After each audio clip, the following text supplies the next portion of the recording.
独眼大陆沿海区域，永夜降临，鬼皇95悬空而立，双眼紧闭，不知在想什么。就在这时，前方黑云翻滚，当黑云渐渐凝实时，一个独眼鬼皇率领众军出现在岸边，两人隔空对视，浓郁至极的黑暗完全无法阻挡两人的视野。鬼皇95没听过这号人物，独眼鬼王率先缓缓开口道：“鬼王并不是他的等级，只是他的称呼，他的真实实力是20级鬼尊，2级鬼族的最高战力。”鬼皇95停顿了一下后沙哑道：“鬼皇95，19级鬼皇。数日前，有一艘来自撒哈拉大陆的探索飞舟发现了我们，并对我们轰了一发天道炮，死了不少鬼物。我们虽然摧毁了这艘飞舟，但是恐日后麻烦不断，故撤岛，想投奔一个能扛得住事儿的。听闻这片海域里独眼族最强，特来投靠。”独眼鬼王内心嗤笑了起来，一艘探索非洲就把他们吓成这样，看来这批鬼物实力不怎样。不过独眼鬼王内心还是有些暗喜，看来独眼族的威名还是不错的。独眼鬼王没有讲话，只是若有所思地查看着鬼皇95身后那批鬼巢，确实实力普遍较低，但如果真心投靠他，那对于独眼族来讲确实是一个显著的增强。只是在听到鬼皇95提出希望能在独眼大陆有一块属于他们的地盘时，独眼鬼王内心那根弦突然紧绷起来，瞳孔深处闪过一丝狠辣。经过收集到樊玉对冯奇雅一战的信息，他内心对独眼大陆北部和南部这两块区域的沿海大陆是高度敏感且集中，只要在这两个沿海区域部署天道炮，便可做到和冯奇雅大陆的一样效果。如果鬼皇95要的是这两片沿海区域，那事情就有意思了。看起来鬼族里好像出了一个亲人派呢。永夜大陆无名山，无数后勤阁的人在快速跑动。鬼皇95已经抵达独眼大陆，樊玉正在进行最后的准备，并快速调动维持一场战争的鬼石资源。陈凡站在会议桌前，望向桌面上那张巨大的鬼皮地图。虽然挑衅者大陆上的收获还没收集完毕，但如果让他们知道冯奇雅大陆是如何被灭亡的，便会升起警惕之心，必须得先下手为强。万一养出一个3级鬼族出来，那这片海域的格局将会被彻底改写。独眼大陆低着头的鬼皇并未看见独眼鬼王眼里杀意，但他一直有一种独特的能力，就是能感受到不安感。昔日也是这种不安感让他并未冲击樊玉的黄泉口防线，如今这种不安再次浮现在心头。他想起陈凡临别前的嘱咐，缓缓继续道：因为我们刚加入独眼族，实力较弱，所以我希望这块地盘是在独眼大陆的核心区域，这样万一有敌来袭时，我们不至于沦为炮灰。我是真诚想投靠到你的麾下，并愿意为你效忠，而内心已经打定主意，只要鬼皇95敢开口要2块地盘，立马下狠手的独眼鬼王闻言微微一愣，眼里的杀意瞬间消散了不少。看来是他想多了，也是，自古以来鬼物和人类都势不两立，怎么可能滚到一张床上去？95独眼鬼王温柔了不少，轻笑道：我完全理解你，也很欢迎你加入独眼大陆，但是中心区域都是一些战功显赫的老部下的地盘，将你贸然插进去肯定是不合适。这样吧，他沉吟了片刻后才开口道：我会在独眼大陆西侧尽量偏中心区域为你腾一片地盘出来，如何？西侧的海岸线可是足足有7000公里长，不可能部署天道炮的，问题不大。鬼皇95迟疑了半晌后才缓缓单膝跪地，但平王调遣。好，那以后大家就是一家人了。当独眼族晋升至3级种族后，你便晓得今日选择是多么正确了。撒哈拉大陆好猫大陆的大陆之主正和撒哈拉大陆的大陆之主坐在沿海沙滩上喝茶聊天，显然你给樊玉的那份晋升3级大陆的资料是真的。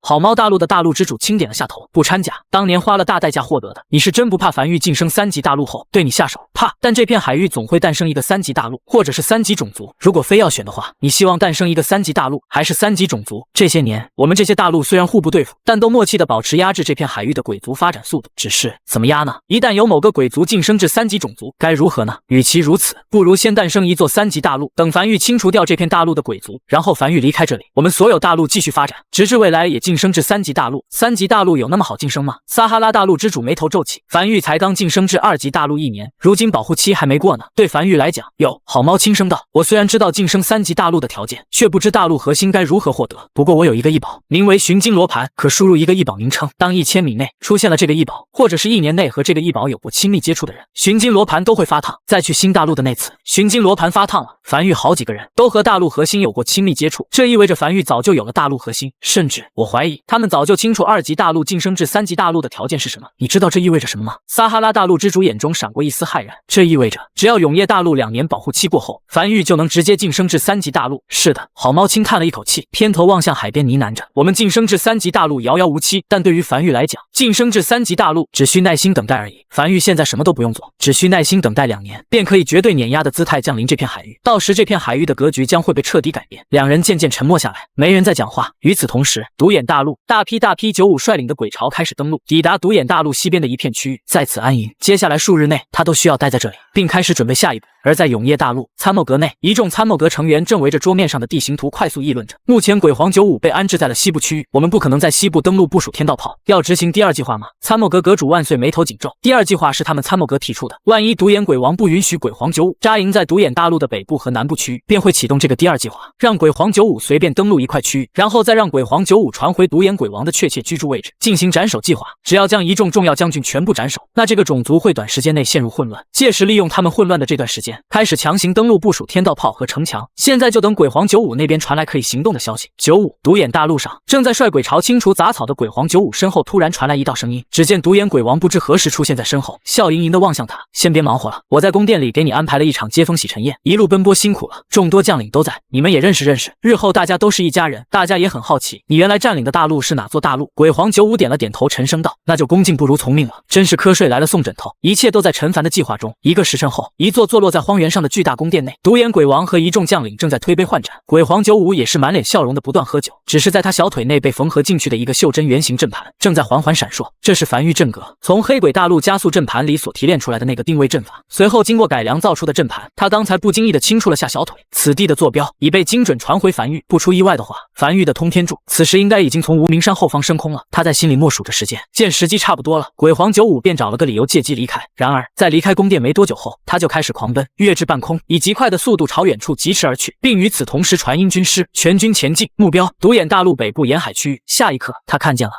了和平。数道散发着炽热光芒，近乎划破整个永夜的光柱，正散发着恐怖的气息，出现在宫殿正上方，以一种比自由落体快上无数倍的速度，极其笔直地轰向宫殿。他回头看了眼，开始更加卖命地狂奔。他知道，从今日起，独眼鬼王就不复存在了。独眼鬼王强吗？强，但那又如何呢？在梵域的车轮下，都会被碾碎。就在这时，他感觉到一道极其强大的冲击波从身后袭来，将他掀飞。恍惚间，他隐隐看见了那座刚才还在推杯换盏的宫殿，已经灰飞烟灭。与此同时，他隐隐看见数道通天柱划破夜空，轰向独眼大陆的北部区域。他知道梵域的军事行动正式开始了。来不及多想，他一边朝独眼大陆北部区域狂奔着，准备和自己大军会合，一边有些呼吸渐渐急促起来。他突然发现一件事，他还是喜欢征战，这是他的本性。压抑这么久，终于压抑不住了。轰轰轰！来自梵域的通天柱洋洋洒洒地落在独眼大陆的北部沿海区域，快速清空着北部沿海区域的大部分地盘。而鬼皇95此时已经和自己的大军会合，开始拦住那些冲向这片空白区域的鬼。而就在这时，一根细长约10几米左右的通天柱从海面远处快速袭来。这根通天柱并未散发出炽热光芒，也不是光柱形式，从样貌看，仅仅只是一级通天柱。紧接着，无数枚填充在通天柱内的鬼石和一些阵盘散落在沙滩上，不偏不倚的刚好组成了一个传送阵。伴随着鬼石启动，传送阵被点亮，这是由阵阁副阁主800千头带着阵阁成员所研发的先锋通天柱，让通天柱搭在传送阵的阵盘，爆炸后散落的阵盘便能形成传送阵。随后，一个后勤阁成员缓缓浮现在传送阵上方，按照计划，在这个600公里的沿海区域快速部署着天道炮的准备工作。陈凡也传了过来，没停留，开始快速在指定区域铺设城墙。很快，城墙和30座天道炮都部署完毕。而鬼皇95在收到命令后，已经快速率领鬼巢撤离，准备撤至海里。当在鬼皇95撤去后，陈凡站在一段只有10米长的10级城墙上，望向远处被鬼火所点亮的范围，能清楚地看见有不少鬼物正面色狰狞地朝他们狂奔而来，臭气渐渐袭来。下一刻，天亮了，沿海城墙上的30座天道炮齐齐开火。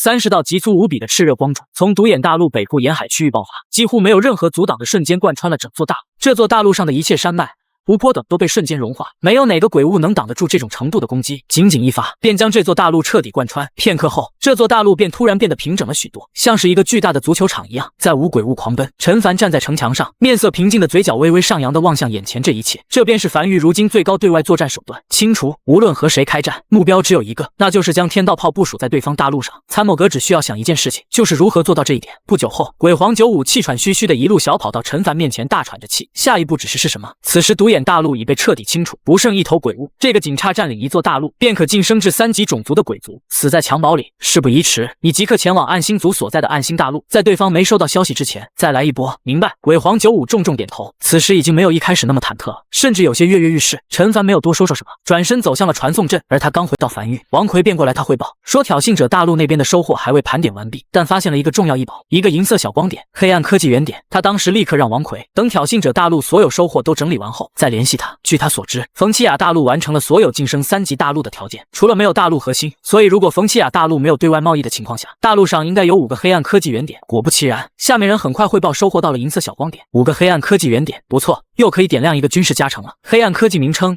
哨塔一化，黑暗科技品级5，黑暗科技类型军事加成，黑暗科技效果。安置在领地范围内的哨塔，有效探测范围将延伸至1000公里，可精准检测到该范围内的所有生物、通天柱、非洲等，并会为繁育所发射的通天柱进行持续定位引导。所需消耗黑暗科技原点2点，他还是有些忍不住的望向灵魂深处永夜领主面板上的科技树。他现在还有一个黑暗科技原点，这是上次没用完的。这个黑暗科技点亮后，繁育的防空体系便有了一个基础雏形了。就在这时，王奎又跑了过来，手里捧着一个册子，有些微微喘气的汇报道：“狱主，挑衅者大陆上的物资已经全部清点完毕了。”王奎翻阅着手里的册子清单，经过清点战后统计，繁育目前剩余可动用鬼石数量为1618亿枚鬼石。不错，陈凡有些满意的点了点头。那医保呢？王奎继续道：“大部分都是一些低等级医保，全都移交至繁育的鉴定室去鉴定了，然后整理入库，其中只有3个是紫色品级的医保。只有3个吗？”陈凡微微有些遗憾，不过也确实，紫色品级的医保是一座2级大陆能获得的最高等级医保了。随后，陈凡从王奎手里接过这3个紫色品级医保，第一个薄如蝉翼的一张纸，建筑名称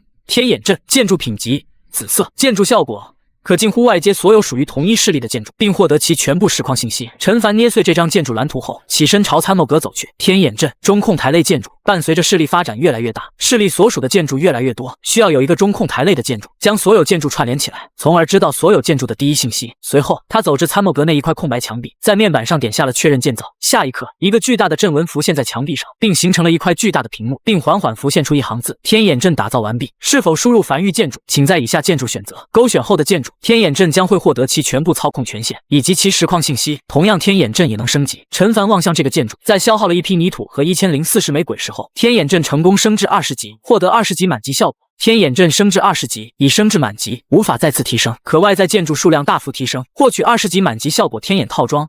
若同时拥有天眼沙盘和天眼阵，并前往特殊区域陨落天穹，可获得特殊配件天眼之眼。陈凡微微一愣，他真没想到这玩意儿竟然还是个套装。天眼套装，天眼沙盘他有了，就剩前往陨落天穹了。看来得尽快想办法突破陨落天穹了。陈凡一边嘟囔着，一边从怀里掏出一枚天道石，咧嘴笑了起来，抛在天眼阵上。下一刻，你对天眼阵使用了天道石，获得了3个天道赐福效果，请在百息内任选其一。1. 天道赐福效果，容量提升，可外在建筑数量翻倍。2. 天道赐福效果，绝对微操，所有建筑权限无法下达，只能领主一个人操控建筑、部署、修复等，但建筑效果会获得大幅增幅。3. 天道赐福效果，天眼之魂，当激活天眼套装后方可显现。陈凡眼睛微微眯起，思考再三后，他选择了第3个，毕竟没有人能拒绝套装的魅力，虽然暂时还用不到。紧接着，在天眼阵升至20级后，墙壁上那个由无数阵纹组成的大屏再次缓缓浮现出一行字：正在传输中，传输进度1%，传输进度100%，传输完毕，共外接建筑数量为47万座，剩余容量53万座，总容量为100万座。下一刻，大屏上的这行字缓缓消散，开始缓缓浮现出永夜大陆的外貌以及周围海域、新大陆、护翼大陆的外貌，这是外接了天眼沙盘后获得了繁育如今所有的鬼皮地图。紧接着，一堵堵城墙，一个个鬼火，一座座建筑、铜管轨道等，所有建筑清晰浮现且标注在大屏上，包括鬼皇95，因为身上携带了定位阵法，此时能清楚的看到一个标注着鬼皇95的绿点，正在海里快速移动，目标直至暗星大陆。不错，陈凡见状，忍不住咧嘴笑了起来。无论是信息密集度还是外在显示等，都比之前的天眼沙盘强了不少。万岁！他招手唤来一旁的参谋阁阁主，对万岁下放了使用天眼阵的权限后，便离开了参谋阁。片刻后，站在城墙上的陈凡望向怀里剩下的那2个紫色异宝，异宝名称异兽之心，异宝品级紫色，异宝效果异兽服用后会进化，异宝名称通天藤蔓，异宝品级紫色，异宝效果特殊鬼植，可一直笔直生长。培育该鬼植需不断投入鬼石，投入鬼石越多，生长速度越快，生长高度越高，高度无上限，可持续生长。陈凡若有所思的点了点头。前者不用多说，就是让异兽进化从而变更强的一种进化材料。这个东西只有一个，理所当然肯定是喂喂的。后者则是用来探索陨落天穹的常规办法。随后，他来到江北防线，站在城墙上，看着王奎刚送来的4个黑暗科技原点，开始消费。下一刻，黑暗科技树上军事分支的一个黑暗科技被瞬间点亮。黑暗科技名称哨塔异化，黑暗科技品级5，黑暗科技类型军事加成，黑暗科技效果安置在领地范围内的哨塔，有效探测范围将延伸至1000公里，可精准检测到该范围内的所有生物、通天柱、非洲等，并会为繁育所发射的通天柱进行持续定位引导。所需消耗黑暗科技原点2点。有了这个黑暗科技后，繁育的防空体系算是补齐了最重要的一个缺口。在点亮这个黑暗科技后，新的黑暗科技缓缓浮现出来。黑暗科技名称玄武异化，黑暗科技品级5，黑暗科技类型军事加成，黑暗科技效果玄武炮灰异化，并可外在城防建筑。所需消耗黑暗科技原点2点。陈凡眉头微微皱起。哨塔一花他很清楚的知道是什么意思，但玄武一化他就有点看不明白了。玄武炮4大神炮之一，但主要是用来合成天道炮。当有了天道炮之后，玄武炮他已经很久没用过了。虽然玄武炮的永久锁定很厉害，但实在是很难让敌人进入玄武炮的攻击范围。天道炮最厉害的不是它威力，而是它无论搭载在通天柱上，还是部署在敌方大陆上，射程都足够远。先点亮再说，哪怕这个黑暗科技是狗屎，它也得先点亮。在消耗了2点黑暗科技原点后，玄武一化这个黑暗科技被再次点亮，让他看见了下一个军事黑暗科技信息。黑暗科技名称：天道炮一化。黑暗科技品级：无。黑暗科技类型：军事加成。黑暗科技效果：天道炮的开火消耗会降低1半，且可额外多获得一个天道赐福效果。所需消耗黑暗科技原点3点，这个不错。陈凡眉头轻挑，开火消耗降低1半，这个效果是很实用的。他算了下，在其他减少消耗的效果多重加持之下，他的一发天道炮只需 2.25亿枚鬼石。不错，陈凡笑了起来。可惜现在手里只有一个黑暗科技原点了，暂时无法点亮这个黑暗科技，等下次的吧。先去看看那个玄武一化是什么意思。一炷香后，陈凡站在江北防线上，面无表情地望向城墙外那个巨大的玄武。他终于明白这个玄武一化是什么意思了。原先玄武炮轰出来的玄武是虚幻玄武，无法被攻击和选中，并永久锁定敌人。被异化后的玄武炮轰出来的玄武不再是虚幻玄武了，而实体玄武。就像现在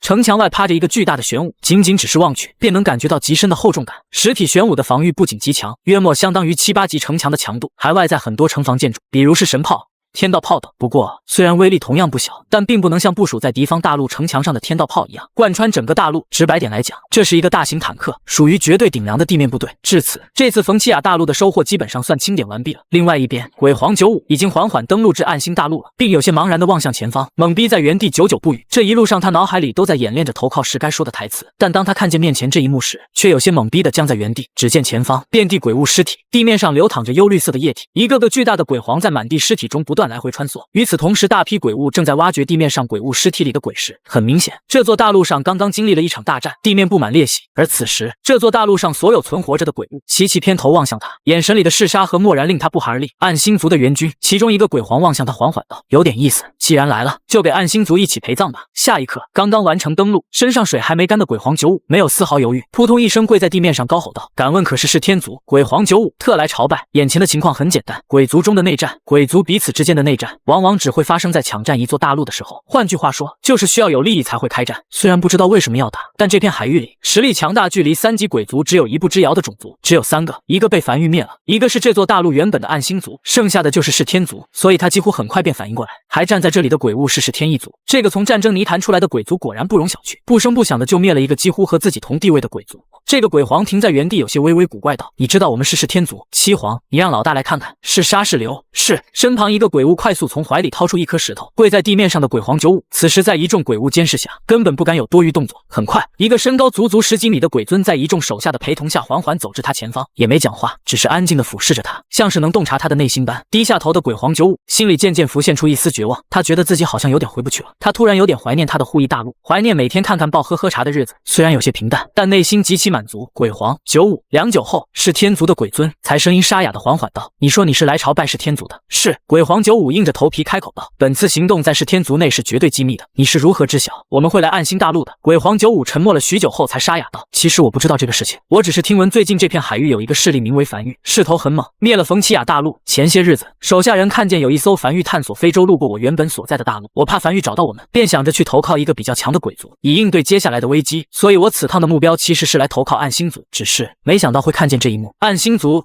是天族、独眼族虽然都是这片海域里最强大的3个鬼族，但能灭了暗星族的，肯定只有是天族有这实力。毕竟这片海域所有人都知晓，是天族是从战争泥潭里出来的，实力不容小觑，乃这片海域最强。站在原地的是天族鬼尊，眼神漠然的不急不慢道：“既然你如此认可是天族，为何投靠第一站会是暗星族？因为我们太弱了，我们总共只有10几个鬼皇，一个鬼尊都没有。想着去了是天族，是天族可能不会收我们，就算收了，也不会有太好的待遇，毕竟不缺我们这点鬼皇。暗星族不算太弱，但我们去了，说不定能有个不错的待遇。”鬼皇95言语间极其真挚，那声音微弱中夹杂着一丝恐惧，令人极其幸福。是天族鬼尊没再讲话，只是良久后突然轻笑出声：“世人常念是天族威风，于是便有了惧怕，哪怕投靠，也常常不会将是天族当作第一投靠目标，只因觉得是天族不缺这点，名声反而成了累赘。起来吧，眼前一幕你也看见了，此后这片海域再无3大种族了，只有2大种族，是天族和独眼族。暗星族已被我等除名，下一站便是独眼族。”刚经历过一场大战，确实有不少损耗，有了鬼皇95的加入，也能弥补一点。鬼皇95低头轻呼了一口气，目前来看命是保住了，只是他先是跪地高呼了一声叩拜鬼尊，随后还是忍不住有些不解的迟疑开口道：“鬼尊，有一事。”95有些不解，这座大陆是暗星族所占领的，是天族是无法占领这座大陆的，为何会有此一事？好问题，是天族。鬼尊冷笑了一声，双手背负在身后远眺天边：“你可知战争泥潭？知道一点。”鬼皇95试探性的开口道：“据说是3级大陆和3级种族才有资格参加的古战场，极其惨烈，每时每刻都有新的势力加入，也有势力落败。莫非是天族之所以从战争泥潭里落败，是因为暗星族在后面捣的鬼？”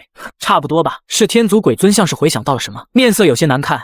以前我不是这片海域，昔日是天族刚刚晋升到3级种族，便第一时间去了战争泥潭，准备一展雄风。一番激战后，是天族战败，跌落2级种族，其中一个对我们动手的大陆就名为暗星大陆，而这鬼族又叫暗星族。我早就想灭他了，这名字就叫得不吉利。再加上冯奇亚大陆已经空了出来，只要占领冯奇亚大陆，是天族便能重回3级种族。恰逢我收到消息，暗星族也已开始动员，到手的果子怎么能让暗星族吃了？你说有没有打暗星族的必要？鬼皇95听明白了，就是怕抢肉吃。随后眼里闪过一阵亮光，有些微微急促道：“那我们要不要快点？万一独眼族抢在我们前面就不好了。”是天族。鬼尊有些满意的望向鬼皇95，眼里满是笑意：“怎么想成为3级种族一员了？那自然。”鬼皇95有些尴尬低下头：“那等会你可敢率你部下上阵冲锋？”义不容辞。鬼皇95面色严肃的沙哑道，拳头用力砸向胸口。好。是天族。鬼尊看了眼身后才开口道：“目前还在清点战场。”这样。他沉思了一会儿后继续道：“你先带着你的部下去暗星大陆北部沿海那片区域休息一下，等出发时我再联系你。”好嘞。鬼皇95当即屁颠带着一众鬼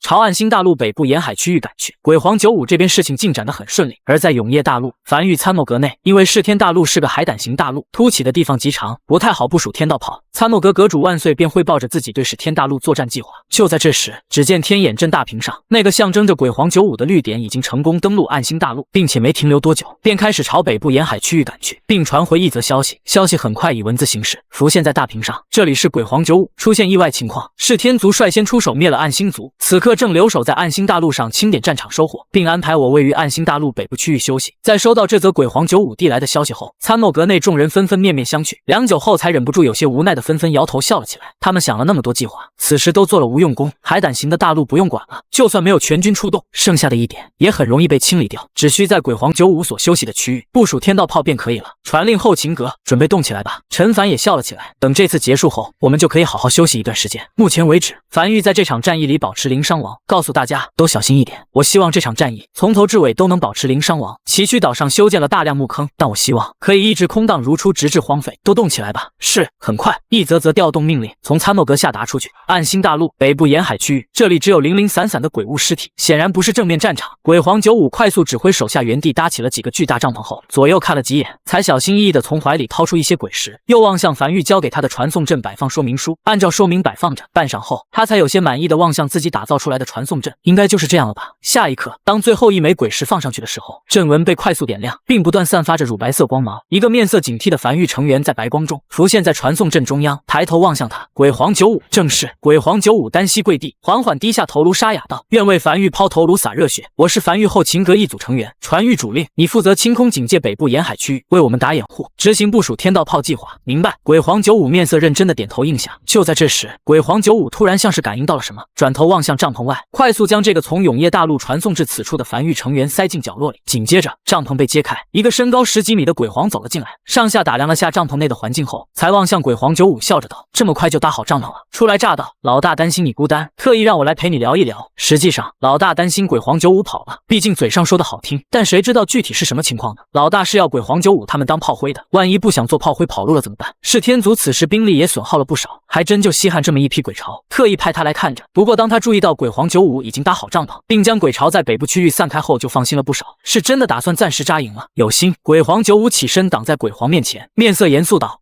这边请，旁边帐篷里有我随身携带的一些美酒，稀罕货物，你我品一品。”这个鬼皇下意识舔了舔有些干燥的嘴角，咧嘴笑了起来。那就品一品。在两鬼离去后，躲在暗处的樊玉成员快速离开帐篷，刚走出帐篷，鬼皇95的军师便快步迎上来，将一个兵符递给樊玉成员手里。鬼皇95有令，身穿樊玉服饰之人，手持该令，可随意调动所有鬼物，但凡听得懂人话的鬼物，都必须遵从其下达的所有命令。很快，一座传送阵被快速打造出来。外面是不是有点吵啊？帐篷内，这个是天族的鬼皇有些晕晕乎乎的望向帐篷外，含糊不清道：“我怎么好像听见有人说这里铜管还没铺设好什么的话，听起来像是人类说的话。是发生什么事儿了吗？鬼皇95微微一愣，他怎么没听见？随后在注意到这个鬼皇那一双扁平且外扩的耳朵后，隐隐明白了什么，用力一巴掌拍在这具鬼皇肩膀上，故作微醺道：“那个为酿酒做准备的。”这个鬼皇眼里略微清醒了一丝，有些愕然地望向鬼皇95，你的意思是，你这些美酒不是从人类那里抢来的，是你们自己酿的？自然，我们不是鬼物吗？怎么会去酿酒？你这话说的！鬼皇95扬怒道：“我们虽是鬼物，但我们不是傻子，和人类一样有手有脚有智慧。酿酒又不是一个多么复杂的事情，为什么我们鬼物不能酿酒？可酿酒不是需要粮食或者是水果吗？你们哪来的？我们在原先大陆上自己种的。你们身为鬼物去种地，鬼物不能种地，倒不是不能。”这个是天族鬼皇摇了摇头脑袋，显得有些迷糊，只是自古以来从未听说过。可能是我喝醉了，有些反应不过来。我问你，鬼皇95用余光示意站在帐篷门口的军师，让樊玉那边动静小点，才故作熟络的搂住是天族鬼皇。自古以来，我们鬼物是诞生于黑暗中，有智慧的不多。我们占领一座大陆，主要是完成种族晋升条件，而占领方式便是屠杀掉这座大陆上的所有生灵，这就导致鬼族没有任何生产力，只有破坏力，不会种地，不会酿酒。哪怕是天族，差一步3级种族的强大鬼族，居住环境是不是也就是勉强弄个帐篷，搭个小楼，顶天了集族群之力给老大弄个宫殿，下面的鬼巢直接睡在荒地上，别说酿酒了，拉完屎都不擦屁股的。是天族鬼皇有些迷迷糊糊的望向鬼皇95。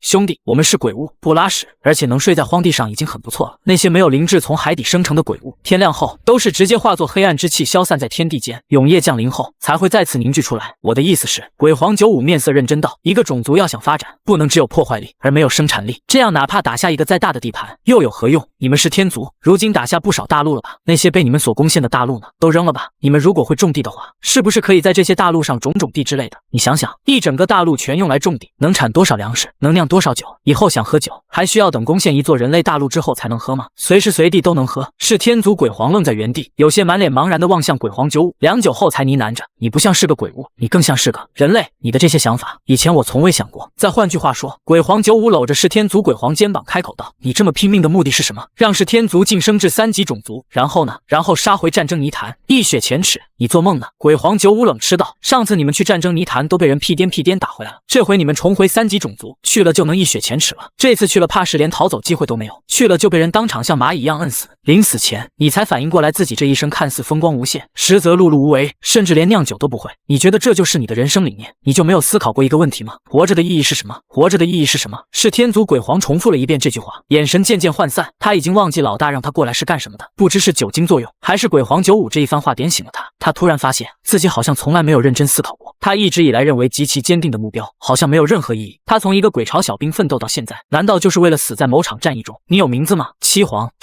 这算什么名字？这压根就是随便取的名字。看看我的名字，鬼皇95在人类文化中是极其高贵的2个词，你连一个独属于你自己的名字都没有，你活着有什么意义？那啥，是天族鬼皇下意识喉结滚动咽了下口水。先不说这个兄弟，我好像听见你下面的人在说什么天道炮已经全部部署完毕了，这个也是酿酒所需的吗？我得出去看看，总感觉有些不对劲了。兄弟，鬼皇95也没拦着是天族鬼皇，只是起身端起那个巨大的酒杯一口饮尽，深吸了一口气后才面色沙哑道：一直以来我都在思考我们鬼族的存在意义，在寻找鬼族的出路，如何能在这方天地找到一丝生机。如今这丝生机找到了，在你掀开帐篷的那一刻，我希望你能跟我一起去找寻属于我们鬼族存在的意义。此时已经意识到了什么，站在帐篷门口并未掀开帘子的是天族鬼皇，低头看了眼手里那枚漆黑的石头，这是他联系老大的传音石。半晌后，眼神里的醉意渐渐散去，低声呢喃着：在你原先所在的那座大陆，除了你有自己的大殿之外，你下面的每个鬼，哪怕是鬼巢里的1级鬼物、炮灰一般的存在，都有属于自己的房子吗？有，所有鬼都有。你们每天都在干什么？喝茶、看报、酿酒、种地，不担心会死吗？有人会护着我们，万一樊玉也护不住你们呢？连樊玉都护不住我们了，你觉得我们就算单干，能护得住自己吗？是天族鬼皇没再讲话，他此时已经基本上知道发生了什么。如果他此时及时传信回去，或许老大能来得及跑掉，但他肯定得留在这里陪葬了。如果在此之前，他会不经过任何思考，哪怕用自己的性命，也要传讯老大，让老大快逃。只是此时他突然在想一件事，为什么他们鬼族要过这种近乎流浪的生活？看似风光无限，不断攻陷一座座大陆，实际上和流民有什么区别？他们鬼族也可以种地，也可以酿酒。鬼皇95的出现，突然让他意识到，原来鬼物还可以这样活。这件事情近乎如晴天霹雳一般震碎了他的世界观。樊玉，是天族鬼皇低声呢喃了这2字，右手松开，任凭手里的传音石自由落体坠入地面，随后才猛地揭开帘子。只见远处密密麻麻鬼巢中央，一段段高达200米的石级城墙矗立在鬼巢中，在阳光下闪闪发光，极其扎眼。一门门熟悉且令他畏惧的天道炮正安安静静地摆放在城墙上。樊玉旗帜飘荡在城城墙上空。此时大批鬼已撤城墙后方，帐篷四周空空如也，不见一只鬼物，只有他和鬼皇九五两人，以及3座极其巨大的实体玄武，不知何时将帐篷包围在其中，安安静静地趴在地面上。数十座20级的式神炮正将炮口对准他，炮管身上的纹路不断闪烁着红色光芒，准备随时开火。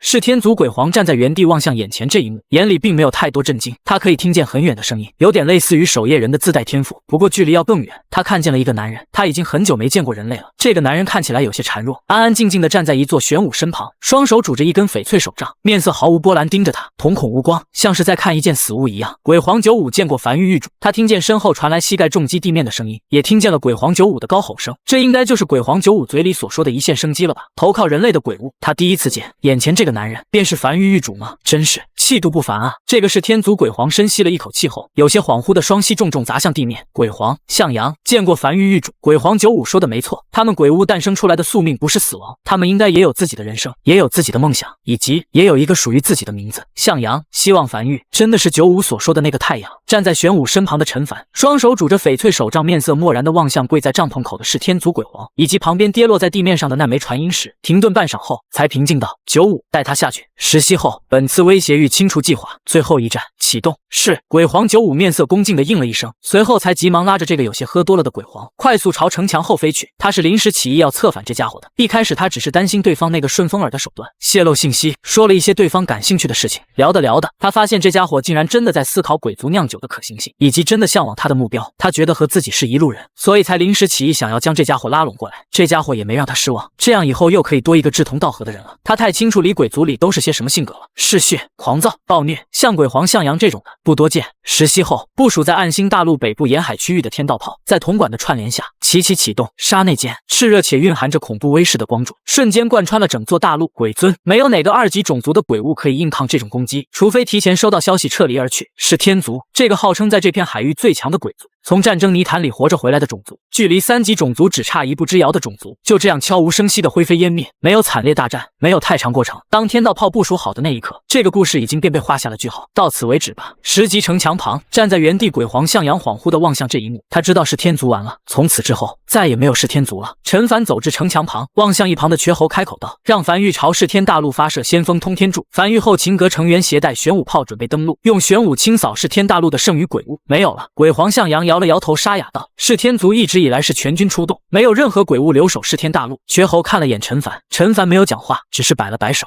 瘸猴瞬间明白，朝远处走去。有没有？得樊玉亲自去看了才知道。玉主，鬼皇九五此时才有些忐忑的开口道：他是天族原先的鬼皇，想弃暗投明，想加入我的养老一族。不知。陈凡沉默半晌后，才突然笑了起来：你亲自开口了，自然应你。剩下的清扫战场工作樊玉接收了，你可以带着下面的人回家了。明白。鬼皇九五长松了一口气，随后才带着鬼皇向阳和一众鬼潮朝身后海域走去，准备再次游回护翼大陆。海面上，鬼皇向阳望向身旁海域里一众鬼潮，有些忐忑的开口道：老大，我们现在是要回家了吗？鬼皇九五长松了一口气后，才笑了起来。完事了，可以回家了。这次出行的主要任务就是清除这片海域里距离3级鬼族只差一步之遥的鬼族。带你去我家看看，看看我建设的怎么样，绝对比你们那个世天大陆要好。你们真的会酿酒？那还有假？可是酿酒对种族实力没有任何加持。你们当时为什么会研究这个？一定要做提升实力的事吗？人活着一定要成功吗？不成功怎么办？去死吗？鬼皇九五撇了撇嘴，等去了护翼大陆你就知道了。你遇见我之前纯白活，那我去了需要干什么？先学会种地。5日后，呼哧呼哧，鬼皇九五有些气喘吁吁的从海里爬上护翼大陆的岸边，终于游回来了。到家了。虽然日夜赶路有些累，但在他在熟悉的土地和闻见空中熟悉的味道后，还是不由自主的笑了起来。向阳如何？他有些自豪地望向身旁的向阳鬼皇，而此时向阳鬼皇正将在原地望向远处那一幕，一眼望去遍地的油菜花和庄稼，再往远处望去，还能看见一座座高楼大厦。除此之外，还能看见在岸边有不少繁育非洲正在起飞降落，有人类在奔波。那边的高楼是繁育打造的，鬼巢数量有些多，要想确保每个鬼物都有自己单独的房子，这是很好的解决办法。鬼皇95眼里满是兴奋，在离去之前还没有的，当时还是我们自己修建的平房。5天前，狱主问我想要什么奖赏，我说我想要每个鬼物都有自己的房子，本来以为还要一段时间，没想到这才过去5天，就多了这么多高楼。向阳待在原地，5天时间可以盖这么多楼吗？望向远处，隐隐还能看见不少巨鬼正搬运着石砖忙碌在其中，还在打造新的高楼。老大，我比较高，有10几米高，这个楼房一层好像没有那么高，个子高得住庭院。鬼皇95虽浑身疲惫，但此时却极其放松的一挥衣袖，高吼道：全军听令，都去洗澡！洗澡！向阳鬼皇有些懵逼，他第一次听说鬼屋要洗澡的啊，不然臭烘烘的。就在这时，鬼皇95怀里的传音符突然发烫，他熟练的从怀里小心翼翼的掏出一枚比他指甲盖都小的传音符，半晌后才咂巴着嘴：樊玉那边有新任务，让我们休整3日后前去挑衅者大陆将其占领，然后再让这座大陆被樊玉所占领。刷个流水，刷流水！鬼皇向阳彻底僵在原地，是天族一直梦寐以求的占领一座大陆，在鬼皇95嘴里就是可以轻轻松松刷流水的存在。占领一座大陆这么简单的吗？啊！鬼皇95耸了耸肩，随意道：鬼族只能占领人类所占领的大陆，而人类只能占领鬼族所占领的大陆。挑衅者大陆上的占领阵营是大陆，樊玉无法正式占领，我们过一遍守候，樊玉就可以正式占领了，包括那3座大陆：噬天大陆、暗星大陆、独眼大陆这3座大陆。等3年保护期过后，我们再去占领一遍，然后再交给樊玉占领，又可以拿一批鬼石，每3年轮换一次，源源不断，樊玉可因此获得大批鬼石。鬼皇向阳抬头望向95，喉间微微滚动，呢喃着：老大，那岂不是说明我们养老一族躺着就能成为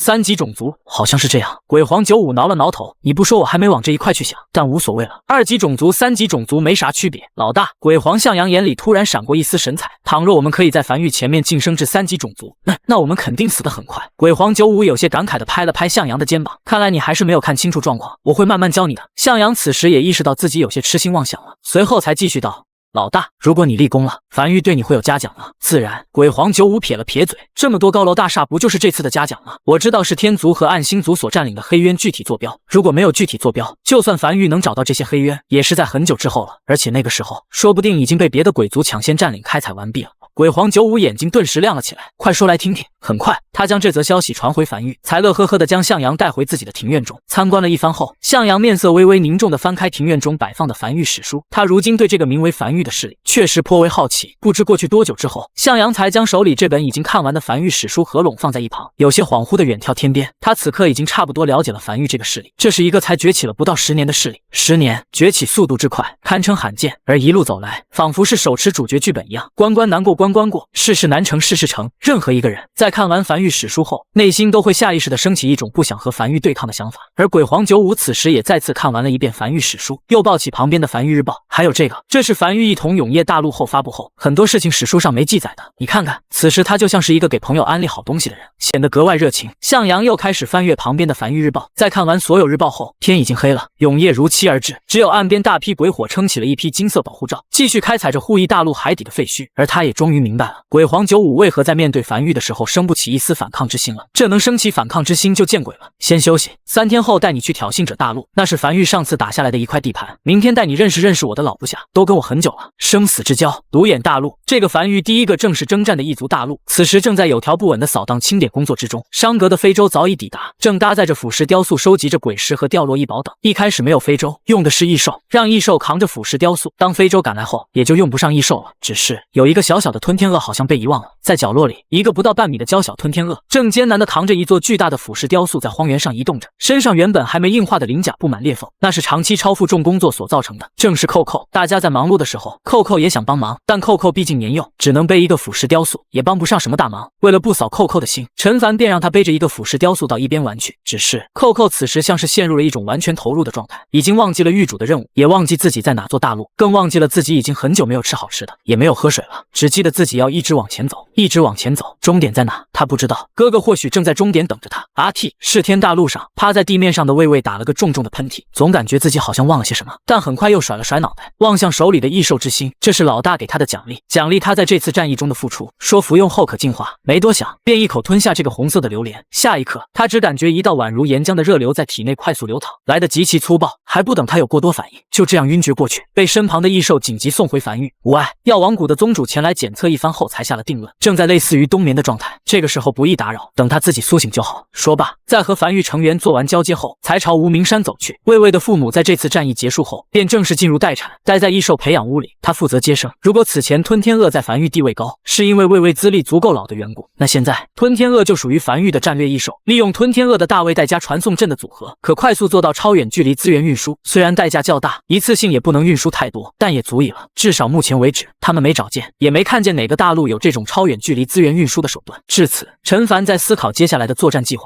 樊玉上下各司其职，微微陷入休眠进化，为父母安心待产，整个世界有条不紊。而扣扣就这样被遗忘了，已经没人记得有一条小小的吞天鳄在狱主的命令下，扛着腐蚀雕塑趴在独眼大陆的荒原上。扣扣的速度太慢了，那片区域早被樊玉的非洲清扫过，也就意味着扣扣的四周和前方已经没有一枚鬼石了。这片区域已经被定位清扫过区域，也看不见任何一个樊玉成员，成为正儿八经的荒原。而已经数日未进食未喝水的扣扣，如果继续被遗忘下去，或许会成为永夜大陆第一个被累死的幼年吞天鳄。很好，永夜大陆参谋阁内，陈凡望向天眼阵大屏上被新点亮的3个黑渊图标，神情满意的笑了起来。这是鬼皇95告诉他的具体坐标，隶属于是天族和暗星族的黑渊，至于独眼族的黑渊在哪就不知道了。后秦阁已派出人手前去准备开采这2座黑渊。就在这时，暗阁阁主少秋推开参谋阁大门，快速走进来，沙哑道：“狱主，下面人通过信号塔监测到了新情报，距离原冯奇亚大陆附近的一座大陆，名为都鹏大陆，位于西边1700公里的位置，于昨日成功探索到一座无主稀有岛屿，具体岛屿名称并不知晓。”都鹏大陆，陈凡眼睛微微眯起，如果没记错的话，这个大陆上次过来献过贺礼，祝贺樊玉晋升至2级大陆。他这些日子虽然前线有战役，但后方山阁探索队也并未停过，而这座所谓的无主稀有岛屿，很有可能就是原冯奇亚大陆所拥有的稀有岛屿。都鹏大陆可能早就知道这件事，一直在观望。见他迟迟没去占领这座沦为无主的稀有岛屿，应该是不知道这座岛屿的坐标，也没探索到，便抢先占领，这可不行，这是虎口夺食。刚好和那件事一起办了。瘸猴传音外宣阁，联系所有2级大陆，3日后聚在都鹏大陆上商议要事。是位于挑衅者大陆西边1700公里的一座稀有岛屿上，梅花岛。都鹏大陆的大陆之主正满脸喜色地站在悬浮在半空的非洲甲板上，俯瞰着下方的大批梅花树，从高空俯瞰而去，那些梅花中央形成了数行小字：梅花岛成功被占领，占领势力都鹏大陆，占领人都鹏大陆大陆之主3期。不错，他满意的点了点头。自从冯奇亚大陆被灭后，他就眼巴巴地盯着这座稀有岛屿很久了。他一直在等樊玉来占领这座岛屿，但都过去这么多天了，樊玉也没来，说明樊玉根本不知道这里有座稀有岛屿。既然樊玉不知道，那就是他们都鹏大陆了的。就在这时，身旁心腹快速上前，在耳边小声道：“尊主，樊玉那边通知所有2级大陆，在3日后聚面商议要事，商议地点是我们都鹏大陆。”男人脸上的笑意缓缓僵住，没有任何提前商量，也没有通知，地点就定在他们都鹏大陆了。在收到这则消息的一瞬间，他就明白樊玉收到消息了。良久后，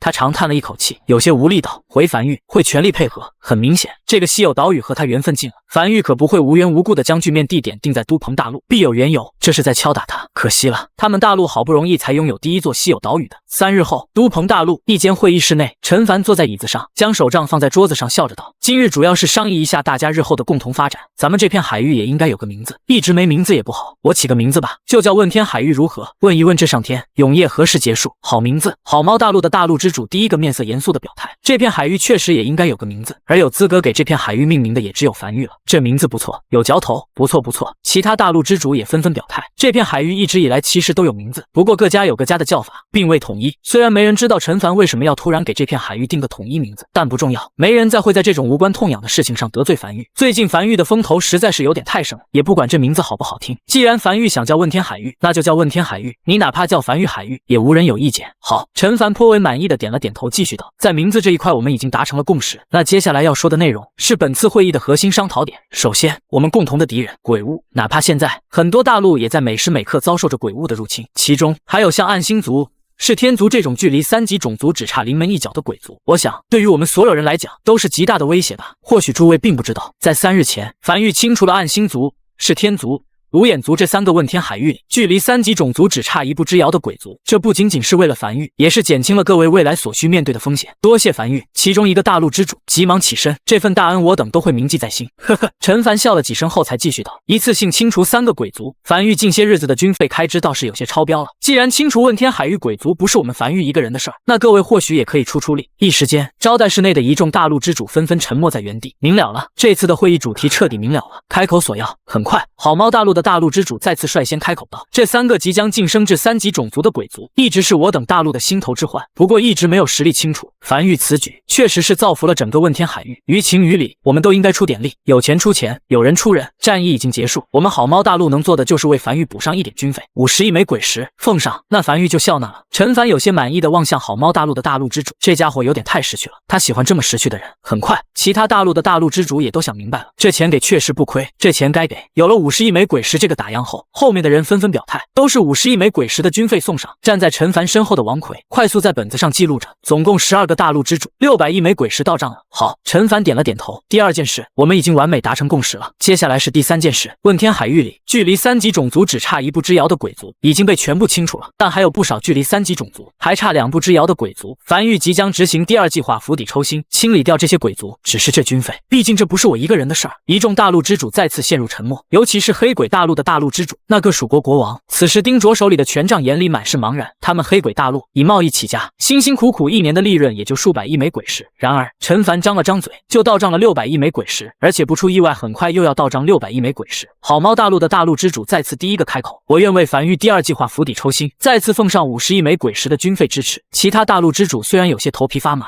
但还是强行挤出笑容。我等亦是如此。站在陈凡身后的王奎继续默默记账，又到账600亿枚鬼石，加起来总共1200亿枚了，已经超过冯奇亚大陆的总收获了，而且没有开一发天道炮，只是动动嘴皮子。甚好，陈凡再次笑了起来。看来这第3件事我们大家也达成了共识。还有第4件事，直白点讲，他从怀里掏出仅剩的那粒黑暗科技原点摆在桌子上，这是黑暗科技原点，想必各位都知道，只要完成2级大陆的隐藏天道赐福便能获得一个，但是诸位暂时用不到，只有寻到拥有黑暗科技树的稀有岛屿才能使用。我希望大家可以将手里的黑暗科技原点暂时借给我，这不是索取，樊玉会还的，并会记下大家的恩情。万一以后在战争泥潭相遇了，大家便知道樊玉恩情的含金量了。一众大陆之主再次沉默在原地。虽然大家知道这是鸿门宴，但鸿门宴好歹还能有点菜，你这鸿门宴是一点菜都没有，纯鸿门啊，是不是多少有点干巴了？要不先演一演呢？一时间，不少大陆之主嘴角都不由抽了抽。樊玉甚至不愿说买，而是用了借这个字。黑鬼大陆的大陆之主更是暗叹了一口气，以前樊玉还跟他们买的，现在直接开口借了。他突然发现，贸易的本质是实力，在拥有足够强的实力后，贸易将会变得极其简单。4个，还没等众人开口讲话，好猫大陆的大陆之主便从怀里掏出4个黑暗科技原点摆在桌子上，这是好猫大陆的4个，献给樊玉。其他人纷纷有些懵逼的望向好猫大陆，他们突然有些怀疑，樊玉是不是暗中许诺好猫大陆什么？也太积极了一点，而且谁出门会随身携带这玩意儿啊？此次出门本就打算将这4个黑暗科技原点献给樊玉，好猫大陆一直没条件使用这个异宝，留着也没有，想着不如献给樊玉，没想到玉主你刚好需要。好猫大陆面色显得极其诚恳，他和撒哈拉大陆之主是唯二知道，永夜大陆马上就要晋升至3级大陆，所以在他眼里，樊玉就是个3级大陆。这样去想的话，就能理解他的态度了。没人会忤逆一座3级大陆所说的话，至少他不会。陈凡也有些微微懵逼的望向好猫，这家伙态度转变得这么快吗？他从这家伙身上看见了95的影子，整得他都有点不好意思了。他摆了摆手，身后瘸猴上前收下这4个黑暗科技原点。世界，陈凡再次强调了一遍，黑暗科技树需要用黑暗科技原点点亮，但黑暗科技树是有上限的，点满后再获得的黑暗科技原点就没用了，到时候会悉数归还，并且这份恩情樊玉确实会记住，日后有危难，比如有高级鬼族入侵，或者有任何危机的时候，樊玉都会出手。他完全可以慢慢获得黑暗科技原点，比如通过贸易等方式，但这东西就是在前期才值钱，等进入战争泥潭的时候，其他3级大陆的黑暗科技树只点亮了2-3个，而他已经近乎全部点满了。这种碾压是一种绝对的碾压。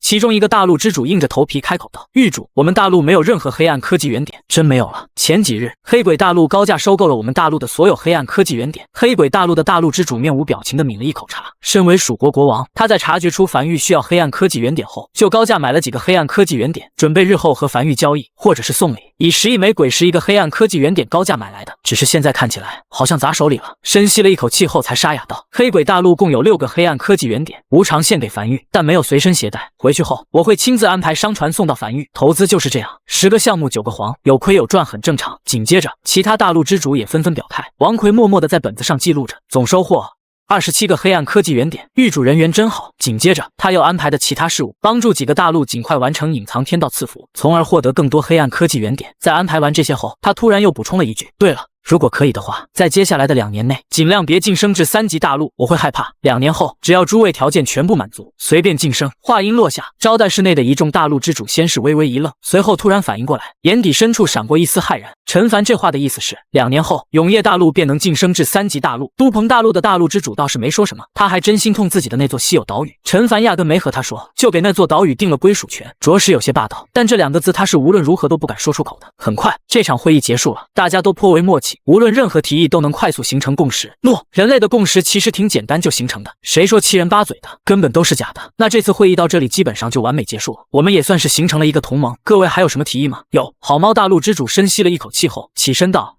陈玉主，我觉得不如我们绑定的更深一点。外面的世界还很大，未来的危机还很多。我建议我们正式形成同盟，不同大陆之间建立稳定的贸易交流线路，彻底将这片海域的大陆都联合起来。我相信樊玉去了战争泥潭也不是俗人。到时候如果陈玉主你愿意卖点大陆核心给我们，我等也能晋升至3级大陆。以你为首，10几个3级大陆的联盟，无论是其他大陆的入侵，还是鬼族的入侵，都有一定力量。而且每座大陆的特产和产出图纸都不一样。如果真能联合起来，利大于弊。话音落下，一众大陆之主纷纷若有所思起来。樊玉今日所做的所有事情，其实是在吸血，吸他们的血。但如果樊玉真能愿意给他们大陆核心，反哺他们，让他们晋升至3级大陆，这可是大机缘，让他们自己来。这辈子还不知道有没有这个机缘，而且还能抱樊玉大腿，这就很赚了。可以，陈凡笑了起来。不瞒各位说，自从上次知道了各位大陆的坐标后，樊玉就派出大量绝地傀儡，在海底挖掘通向各个大陆的隧道。过些日子会彻底竣工，永夜鬼物肆虐，我们同为人类，自当互帮互助才是。这也是他所想的。会议结束了，整体很顺畅，没听到一个反对意见。会议圆满成功。散场后，陈凡单独留下了都鹏大陆的大陆之主，笑盈盈道：“听说冯奇雅有座稀有岛屿在你们大陆附近。什么冯奇雅大陆的稀有岛屿？”都鹏大陆的大陆之主面色认真道：“那是樊玉的稀有岛屿，我担心被鬼巢占领，就先收入囊中，正准备献给樊玉。有心了。”陈凡感慨地起身道：“樊玉会记住你的付出的。瘸猴，你安排人去那座岛屿上看看，你也尽快将这座岛屿改为无主状态，等其他大陆的人按计划前来占领。遵玉主令。”陈凡甚至都没去那座稀有岛屿看看，只是让下面人将这座岛屿的信息给他送来，便马不停蹄地通过传送阵快速赶回无名山。他有事要忙，加上之前剩下的一个黑暗科技原点和这次获得的，总共有28个黑暗科技原点。陈凡站在江北防线上，望向灵魂深处永夜领主面板上那个只能看见下一个未点亮的军事分支黑暗科技，低声呢喃着：28个黑暗科技原点够给军事这一列拉满了。他望向那个未被点亮的军事分支黑暗科技，黑暗科技名称：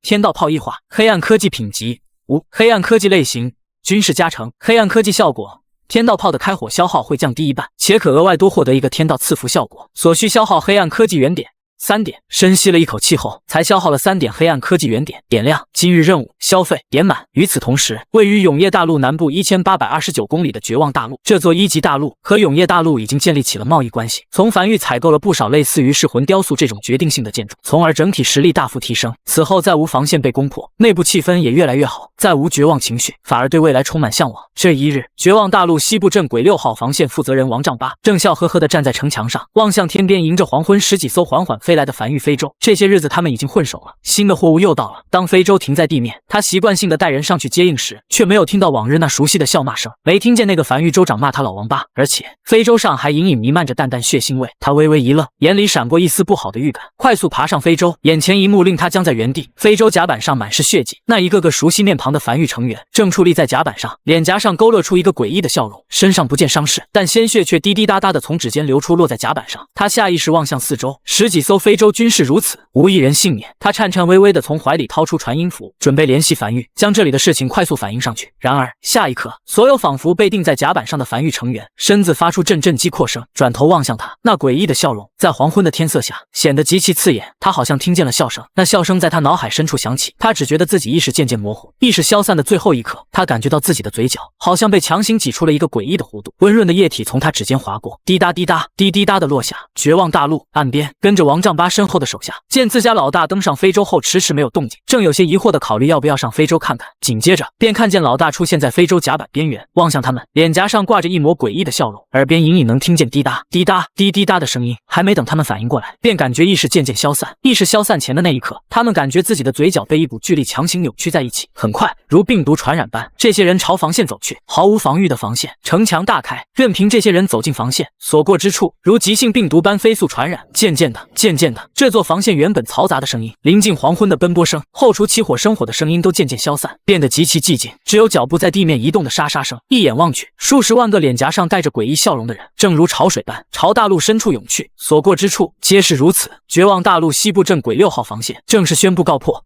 永夜大陆江北防线，陈凡此时正望向黑暗科技树上的下一个军事分支黑暗科技天道炮异化。这个黑暗科技他已点亮，从此之后天道炮的开火消耗可降低1半，并可额外多获得一个天道赐福效果，还有25个黑暗科技原点。继续，黑暗科技名称：灵能炮异化，黑暗科技品级无，黑暗科技类型：军事加成，黑暗科技效果：对无实物、虚幻鬼物所造成的伤害大幅加持，所需消耗黑暗科技原点3点，他若有所思的点了点头。目前为止他没见过无实物的鬼物，他所见的鬼物基本都是有实体的。无实物鬼物是什么意思？真正的鬼，倘若和虚幻玄武一样，是彻底虚幻的，那岂不是能轻易穿过防线？灵能炮，陈凡低声呢喃着，还没见过这门炮，倒是浪费了一个黑暗科技。这个黑暗科技是用不到了，浪费不了。站在身后的王奎悠悠道：“狱主，我前些日子不是和你说从挑衅者大陆收集上来的建筑蓝图都放置在了1号仓库，等着狱主你去视察。其中有一张建筑蓝图就是灵能炮，狱主你不会给这件事忘了吧？”自然没忘。陈凡面色平静地拄着翡翠手杖朝城墙下走去。我先回去一趟。1号仓库，陈凡开始挨个查看从挑衅者大陆收上来的建筑蓝图，很快便找到了灵能炮，一种极其特殊的炮塔，蓝色品级，品级不低，仅比紫色低一级。效果很简单，只有一个，就是能且只能对无实体鬼物以及虚幻鬼物造成伤害。他又回到江北防线上，很快便消耗了27万枚鬼石，打造了一座灵能炮，并将其一口气升至20级。20级效果是在无实体和虚幻鬼物进入射程范围内时，炮塔会闪红且自动锁敌。相关黑暗科技灵能炮异化，对无实物、虚幻鬼物所造成的伤害大幅加持。这回这个黑暗科技不算浪费了，而且也算是为他上了一个保险。此前他虽然从来没有遇到这种鬼物，但倘若真遇到了，在没有这个炮塔后，确实有些棘手。在做完这一切后，陈凡才望向剩下的建筑蓝图，把那些梵域所没有的建筑蓝图通通挑选出来，准备挨个升级。目前梵域加上灵能炮共有47种满级建筑，距离下一个节点，也就是建筑图鉴中拥有50个满级建筑的节点，就差3座建筑了。这个节点的奖励不会低。黑暗哨塔，陈凡望向手里的建筑蓝图，直接捏碎后打造。片刻后，一座20级的黑暗哨塔矗立在城墙后方，哨塔是白色品级，黑暗哨塔则是蓝色品级。建筑名称：黑暗哨塔，建筑品级蓝色，建筑等级20级，建筑效果可监测1万米内所有鬼物所造成的灵异影响。10级满级效果：魑魅魍魉。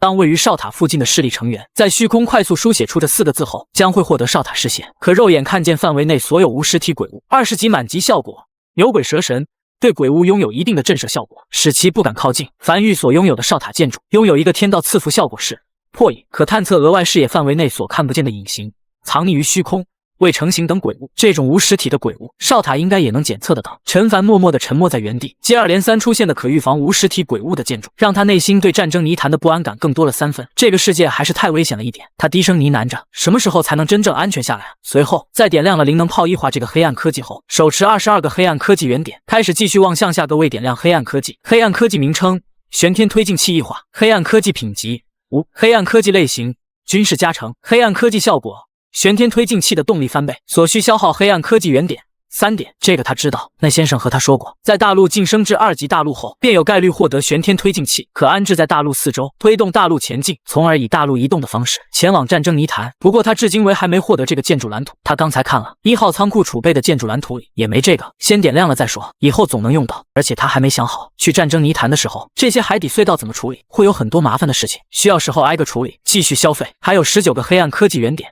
黑暗科技名称：大陆异化。黑暗科技品级：无。黑暗科技类型：军事加成。黑暗科技效果：大陆坚固强度大幅增加，所需消耗黑暗科技原点10点。陈凡面无表情的沉默在原地，怎么消耗突然从3点跳跃到10点了？是不是应该先来个5点、7点过渡一下？虽然消耗涨得有些离谱，但效果确实不错，可大幅增加大陆坚固程度。大陆核心除了是晋级3级大陆的必须条件，同样可增加大陆坚固程度。而梵域天道正在吸收的原始大陆碎片，同样可增加大陆坚固程度。这次再坚固一下，他的大陆将会邦邦硬，硬到离谱。甚至硬抗天道炮都不会有多少裂痕。点亮，很快10点黑暗科技原点砸下去后，就只有9点了。然而就在他准备往下点时，却发现剩余的已经无法点亮，上线了，军事分支点满了，剩下的得晋升至3级大陆后才能继续点亮了。第2日，后勤阁开始再次忙碌起来。昨夜从暗阁那里收集了不少民间闹鬼的情报，开始在对应部门打造黑暗哨塔，检测永夜大陆内部是否有鬼魂作祟。参谋阁内，陈凡正和万岁站在天眼镇大屏前。狱主，万岁指着屏幕上那一座座暗淡的黑暗哨塔开口讲解道：目前为止，我们所安置的黑暗哨塔都没有任何反应，这意味着民间闹鬼传闻基本都是虚构出来的，并不是真实存在的。就算有虚体鬼物，永夜大陆在保护期应该也进不来。我主要担心是以前留下的。陈凡盯着屏幕轻声道：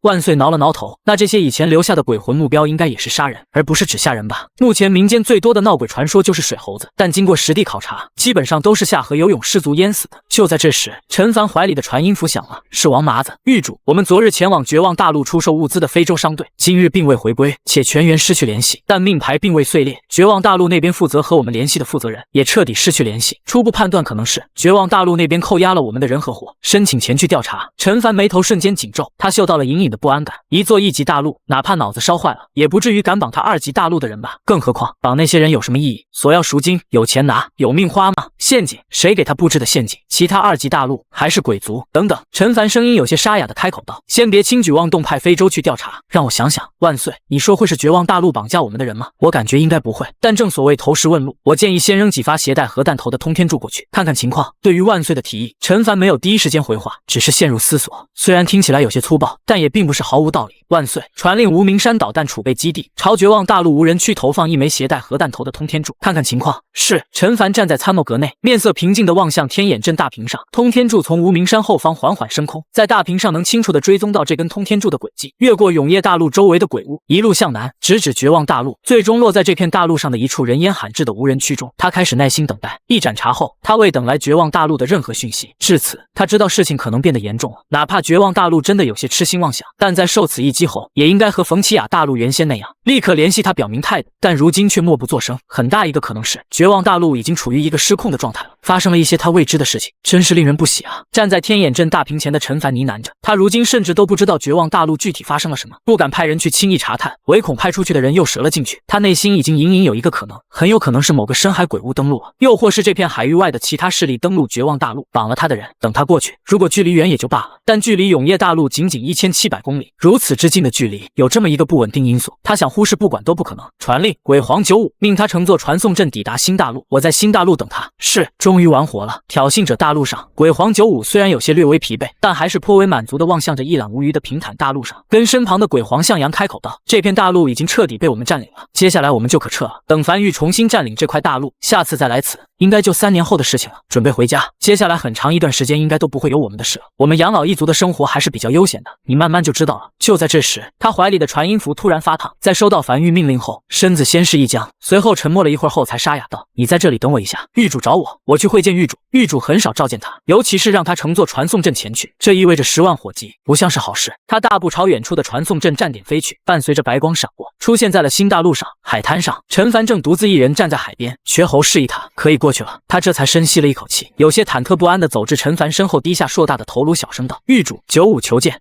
陈凡点了点头，没回头，只是从怀里掏出一本梵域史书递了过去。今日我看了眼梵域史书，发现里面有些词不一当，让下面人去重新修正了一版。目前梵域正在回收所有发出去的梵域史书，以后用新版。95接过这本对他来讲极其小巧的梵域史书，下意识地翻阅着。他平日最大的娱乐活动就是翻阅梵域史书和梵域日报，对于其中每一行字他都极其熟悉，几乎是瞬间他便找到了修改的地方。其中一段篇章的原标题的是狱95态度佳，收下当狗，现修正为狱95谈甚欢，结为盟友。鬼皇95沉默在原地，他原本还想着等以后哪次立功了之后，看能不能和狱主商量下给这个篇章标题改一改，没想到还没等他开口，狱主自己就改了。但正是因为如此，他便知道这次来找他的是小波。陈凡没有讲话，继续望向远处一边无际的大海，有些恍惚。这个世界真的很大，但却总不给他一处安身之地。半晌后才缓缓道：“95，一直以来你和樊玉的关系属于共生关系，并未深度绑定。现在我遇到了一些情况，距离永业大陆1700公里的一座大陆发生了一些未知的突发情况，我需要派人前去查看，但恐有大危机，我不想贸然牺牲手下人的性命，我想让你的人前去查看，这样遭遇不幸后也可复活。不知你意下如何？”鬼皇95是极其稀有的天生黑暗圣体，拥有专属的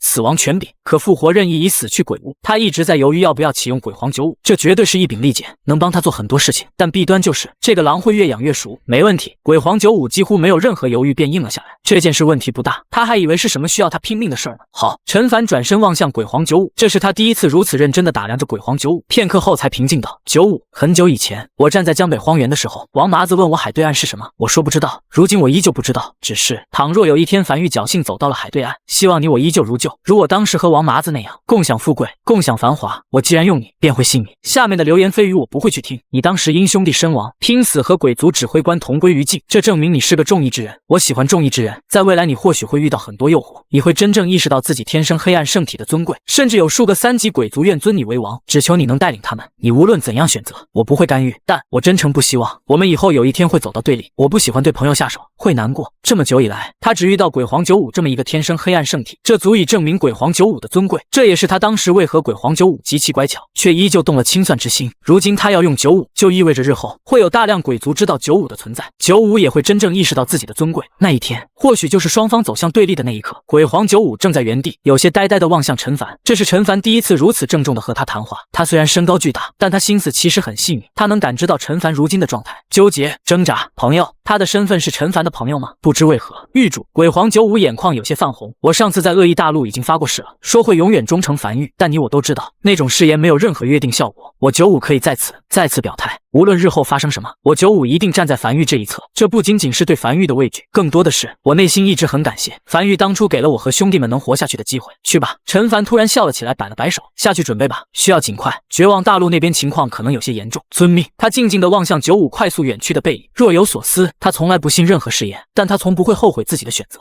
无论日后会不会发生。正式启用鬼皇95是他此刻下的决定，哪怕日后走向对立，他也不会后悔。一炷香后，鬼皇95重新归来，身旁跟着一个看起来有些胆怯的伪人鬼。狱主，这是我们养老一族前些日子觉醒了智慧的一个鬼物，如今是2级鬼物，够吗？足够了。陈凡摆了摆手，身旁瘸猴快速上前，将一个袖珍火炮塞进这个伪人鬼手里。有此物傍身，你此趟安全性大大提高，还不谢谢狱主？鬼皇95有些眼巴巴的从这个袖珍火炮上艰难移开视线。谢狱主。这个2级伪人鬼有些结结巴巴道，不是给你防身的。陈凡摇了摇头，樊玉数十个成员失联在绝望大陆，命牌并未碎裂，我怀疑绝望大陆可能被鬼物登陆了，并且有一种我们从没见过的鬼物可快速控制住别人，而你要做的是，落地后尽可能观察眼前一切，并在感觉情况不对时，将枪口对准自己脑袋，果断扣动扳机，然后由鬼皇95在黑渊将你复活。听清楚了吗？清楚了。这个有些胆怯的伪人鬼将袖珍火炮紧紧抱在怀里，用力点头。启动吧。陈凡掏出传音符，命令下达至无名山后山。3息后，无名山后方导弹储备基地群中，一根1级通天柱缓缓升空，并朝南疾驰而去。鬼皇95则是有些不放心的，将这个伪人鬼拉到一旁，再次复述着陈凡的命令。这根通天柱一路南下，最终落在了绝望大陆镇鬼6号防线沿海区域。通天柱重重落下，一枚枚鬼石和阵盘散开，在地面上形成了一个简陋且简易的单元传送阵。又过了数十息的功夫，一个有些胆怯的伪人鬼紧紧抱着手里的袖珍火炮出现在绝望大陆，只是还没等他反应过来，便看见数百个脸上浮现着诡异笑容的人类将他紧紧围在其中，每个人的眼睛都直勾勾地盯着他，围得水泄不通，他甚至都无法挪动身子。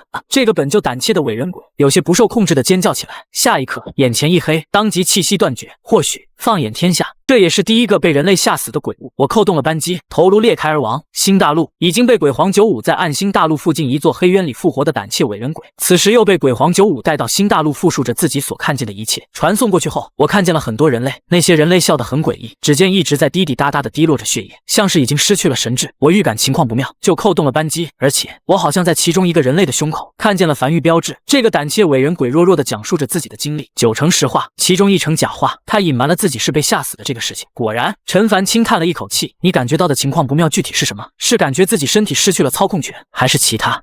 这个胆怯的伪人鬼有些迟疑道，倒没有什么身体失去操控权的感觉，就是感觉有些害怕，总觉得再不离开会有什么很不好的事情发生一样。知道了。陈凡轻点了一下头，拿起传音符，万岁，传令下去，对绝望大陆17个重要城池、37个重要防线、99座大型城池全都发射一根先锋通天柱。随后才又望向鬼皇95，多派一些手下来，我们尽快对整座绝望大陆进行一个系统的探测。如果是整座大陆都沦陷了，那敌人可能远远比我们想的要棘手。他不再讲话，只是脸上的笑容变少了。绝望大陆是在1天前失联的，1天内攻陷一座1级大陆，哪怕是2级种族也不可能做到。屠杀也是一个需要时间的事情，更何况绝望大陆可不会乖乖等死的，至少会传音繁育，1天内彻底攻陷一座大陆，且是无声无息的攻陷。这种手段恐怕只有那3级鬼族才能做到。他不是很想这么早遇见3级鬼族，他明明将这片海域里距离3级种族最近的3级鬼族已经清空了，然而还是遇到了人算计，不如天。希望事情没有糟糕到那种地步。伴随着一根根先锋通天柱落入绝望大陆，一则消息也被带了回来，近乎惊人一致。所有人传送过去后所看见的第一幕都是被无数脸上浮现着诡异笑容的人类所包围，不见一个鬼物的影子，只有人类。唯一鬼物就是通过先锋通天柱传送过去的他们自己，他们看起来更像是侵略者。陈凡一个人在海边拄着翡翠手杖散步，万岁正通过传音时喋喋不休道：狱主，我建议不要近距离接触，用通天柱洗地，哪怕代价巨大，也必须尽快清理。这很有可能是海海域外的某个3级鬼族的先锋队，我们必须以雷霆之势清理，这样对方才会认为这片海域有3级大陆的存在，从而生起忌惮之心。否则有点吵到他了。他随手将传音石丢给一旁的瘸猴，才望向手里的问天灵，轻声道：“有一事相问，有一种鬼物可迷惑人心灵，或者说是会操控人的身体，使其脸颊上浮现出一道诡异笑容，指尖还会一直滴血。你可知这种鬼物具体信息？”问天灵无风自晃，熟悉且清脆的银铃声响起的同时，一道毫无感情的声音也在他耳边随之响起：“是新鬼，寻常等级为8级，少数是新鬼最高可达到15级，进化为鬼皇是新鬼。寻常是新鬼的手段为1，可无视城墙等，使一片区域陷入睡梦的人在梦中经历一场极其恐怖的噩梦。你所说的这种手段为15级鬼皇是新鬼的手段，所有和其对视的人类都会陷入不可逆的濒死状态。标志性的征兆便是受害人类脸颊上会浮现出诡异笑容，瞬间失去任何意识，身体的操控权将全权由鬼皇是新鬼所接受，并且传染性极强，任何和受害人类对视的人类都会同样中招，传染数量无上限。但鬼皇是新鬼所能同时操控的人类有上限，通常为1万人，剩余中招人类会按照生前习惯自由行动，受害人类并未死亡，处于不可逆的濒死，无法被任何手段挽救，通常在7日后会彻底死亡，且无法通过包含崎岖岛在内的任何手段复活。是新鬼，是3级鬼族及以上方可诞生的鬼物，是新鬼。陈凡面色平静地停了下来，站在沙滩上远眺海边。不远处瘸猴手里的传音石里依旧响起万岁喋喋不休的声音，他只感觉有些疲惫。3级鬼族，鬼皇级别的，是新鬼，为何就来到他这片海域了呢？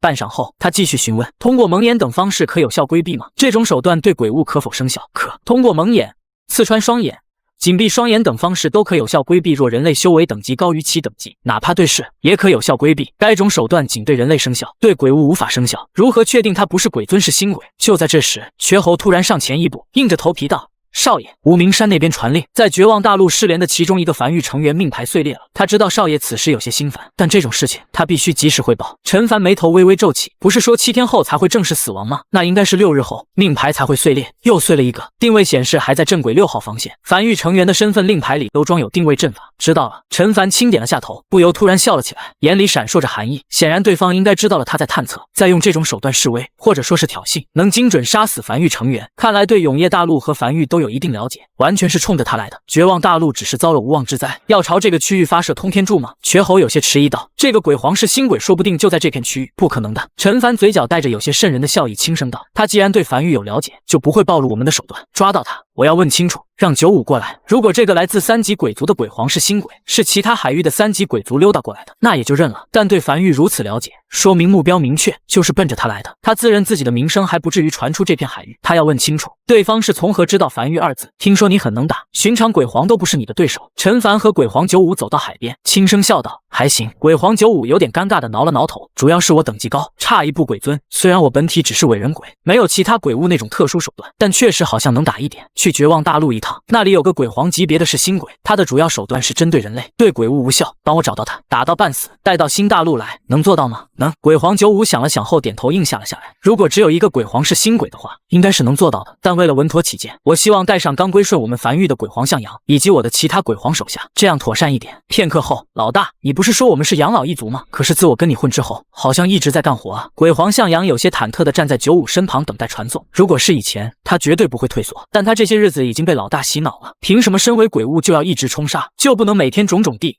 喝喝茶，看看报？他已经开始向往这种生活了。他感觉自己打开了一个新世界的大门，原来鬼物还能这样活，只是怎么感觉好像又回原路了呢？这个还是有区别的。鬼皇95面色严肃地低头望向向阳。狱主曾经说过一句话，和平是斗争来的，不是求来的。为了和平，我们需要适时的干活，而且这也是重地。怎么是重地了？我们需要将那个该死的是新鬼带回来，插在新大陆的地里。准备了。不远处的阵阁成员已经气喘吁吁地布好了一个巨大的传送阵。先锋通天柱不够传送这么多鬼物，鬼皇95你先过去，然后按照流程布好大型传送阵，剩余鬼皇会通过这个传送阵过去。明白。鬼皇95重重点头。一造香后，鬼皇95凭空浮现，一脚踩死了周围围上来的一大片脸上带着诡异笑容的人类，随后才根据手里的指示图像摆积木一样自顾自地嘀咕着摆好了一个巨大的传送阵。紧接着传送阵散过白光，鬼皇向阳和95的10几个老部下鬼皇也通通传送了过来，脸上带着诡异笑容的人类源源不断围上来，被一众鬼皇轻而易举踩死。小耳朵动一动。鬼皇95望向向阳，看能不能找到那家伙。实际上都不用九五命令。刚传送过来的鬼皇向阳，那双扁平且外扩的耳朵已经在动了，他能听见远处的声音，只不过声音太过嘈杂的话，他只能清楚地听到部分声音。如今这片大陆极其寂静，只有一道声音中夹杂着浓郁震撼的自言自语声，极其清楚且容易的就被他捕捉到了。老大，有人在用一种很震惊的语气说，竟然是天生黑暗圣体，竟然是天生黑暗圣体，一直在不断重复这句话。鬼皇九五撇了撇嘴，扫了眼四周，依旧有源源不断的人类涌来。这些人类此时看起来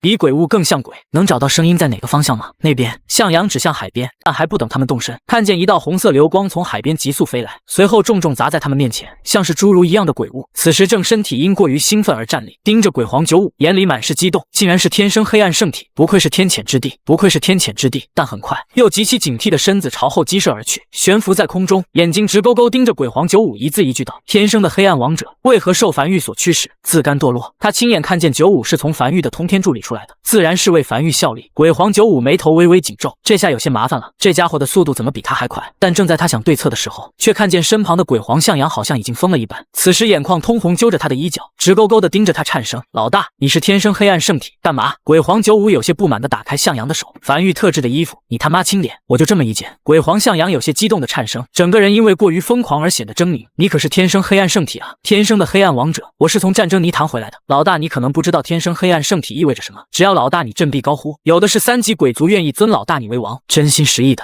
你可以获得比待在梵域里更高的成就。梵域在真正的3级鬼族面前是不堪一击的。原本还悬在空中的鬼皇是新鬼，此时也听明白了，向阳脸上的表情不是装的，顿时明了咧嘴笑了起来。原来如此，原来如此，原来你还不知道你是天生黑暗圣体，原来梵域也不知道你是天生黑暗圣体，伟大且天生的黑暗王者。容我自我介绍下，我叫贪心，来自3级鬼族荒族，此次前来这片海域，是此处的雷雨海域崩塌在外界引起天地异象，我奉命前来探测消息是否属实，随后才缓缓落地。单膝跪地，对这个第一次见面的鬼皇低下了头颅。无论你是因为什么原因暂且受梵域指使，但鬼物和人类乃死敌，彼此不可调和，梵域只是在利用你，只要你和我回去，我可以用我的人头发誓，你将会成为荒族的老大，哪怕荒族老大不同意，你只需振臂高呼，无数鬼物愿意帮你取下荒族元老大的头，我将为你效命，鞍前马后。真的？鬼皇九五有些不相信似的迟疑道，就因为我是天生黑暗圣体，你们就愿意杀死你们原来的老大？怎么可能？一边开口一边靠近，真的不能再争了。单膝跪地的贪心，此时脑海里不由浮现出跟着一个黑暗王者日后的发展前景，呼吸都渐渐急促了起来，已经下意识忽略慢慢靠近的九五，只是望向向阳，你身边这个手下像是个见过世面的，我的话你或许不信，他的话你应该可以信，是真的。鬼皇向阳此时紧紧跟在九五身后，声音中甚至带上了哭腔，老大，我以前真不知道你是天生黑暗圣体啊，你信我，他说的是真的，而且你不一定非要去荒族，你只要去战争泥潭，振臂高呼，大把3级鬼族鞍前马后以你为尊，让那个什么狗屁梵域去死吧，我们自己当家做主，从此争霸天下。鬼皇向阳很着急，他第一次觉得自己距离登顶这个世界的巅峰原来如此之近，原来这么大的一个大腿就在自己身旁。至于九五那10几个老部下，鬼皇则是面无表情的站在原地。老大去哪？他们去哪？你真的确定？鬼皇有点心动的再次开口发问道。我只要振臂高呼，你们就能杀死你们原来的荒族老大，让我当老大，千真万确。单膝跪在地上的贪心，生怕九五不相信一般，抬起头颅望向渐渐逼近的九五，一字一句道，而且不会有任何犹豫。